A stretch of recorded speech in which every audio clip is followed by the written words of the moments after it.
जिले के पोलबा थाना की पुलिस को बड़ी सफलता मिली है। बीती रात पुलिस की वर्दी पहनकर नकली पहचान के साथ घूम रहे 2 फर्जी पुलिसकर्मियों को पोलबा थाना की पुलिस ने गिरफ्तार किया। पोलबा थाना परिसर में आयोजित एक विशेष पत्रकार सम्मेलन में डीएसपी डीएनडी प्रियव्रत बॉक्सी ने बताया कि गिरफ्तार आरोपियों के नाम है सोमदीप सांत्रा और प्रताप घोष है। पुलिस ने बताया कि उनके पास से पुलिस की वर्दी, पिस्तौल रखने का खोखा, 2 मोबाइल फोन और कारतूस रखने का बैग बरामद किया गया है। बीती रात एक कारखाने से दोनों को दबोचा गया। आज उन्हें अदालत में पेश किया गया, जहां से अदालत ने उन्हें 5 दिन की पुलिस रिमांड का निर्देश दिया। प्राथमिक अनुमान के अनुसार दोनों आरोपी लंबे समय से नकली पहचान के सहारे विभिन्न इलाकों में सक्रिय थे। पुलिस अब ये भी जांच कर रही है कि इस गिरोह के पीछे और कौन कौन शामिल है।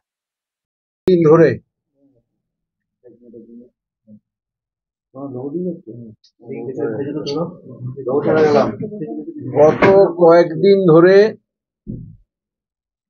পোলবা থানার দিল্লি রোডের ধারে সুগন্ধাতে একটি কারখানায় কয়েকজন পুলিশের পরিচয় দিয়ে আসছিল এবং গত 3 দিনে তারা ওই কারখানার মালিককে বিভিন্ন রকম ভয় দেখিয়ে 1,65,000 টাকা ওই মালিকের কাছ থেকে এক্সটর্শন করেছে। পুলিশ গোপন সূত্রে খবর পেয়ে গতকাল রাত্রে ওই কারখানাতে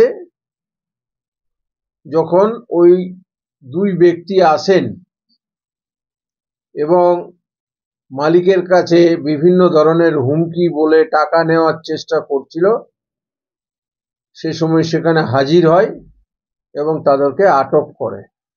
আটক করার পর তাদের কাছে পুলিশের ড্রেস, রিভলভার রাখার পাউচ, গুলি রাখার যে ছোট্ট ব্যাগ থাকে সেটি এবং কয়েকটি মোবাইল পাওয়া যায়। পুলিশ আটক করে থানায় আনে এবং ওদের জিজ্ঞাসাবাদ করে জানা যায় যে ওদের একজনের নাম সৌম্যদীপ সাঁতরা, যার বলাগড়ে বাড়ি, 28 বছর বয়স।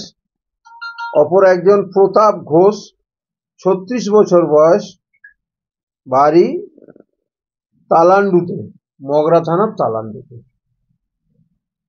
এই 2 ব্যক্তি এর আগেও আরো বিভিন্ন জনের কাছে পুলিশ পরিচয় দিয়ে টাকা এক্সটর্শন করেছে। আমরা ওই 2 ব্যক্তির বিরুদ্ধে স্পেসিফিক কেস করে আজকে লার্নেড সিজিএম সদর কোর্টে পেশ করছি এবং 5 দিনের রিমান্ডের প্রেয়ার করছি। রিমান্ড পিরিয়ডে ওরা আর কোথায় কোথায় পুলিশের এই ভুয়ো পরিচয় দিয়ে টাকা আত্মসাৎ করেছে বা টাকা তুলেছে সেগুলো আমরা ভেরিফাই করব এবং এই টাকাগুলি উদ্ধার করব।